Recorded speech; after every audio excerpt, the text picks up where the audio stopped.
You ask Tiger to solve. This deals with linear equations with one unknown.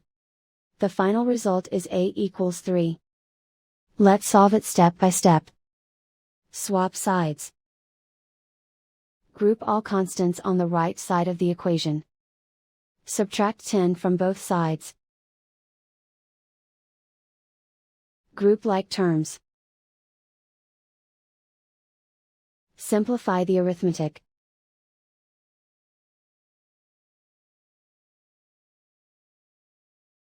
Isolate the a. Divide both sides by -7. Cancel out the negatives. Simplify the fraction. Cancel out the negatives. Find the greatest common factor of the numerator and denominator. Factor out and cancel the greatest common factor. And so the final result is a equals 3.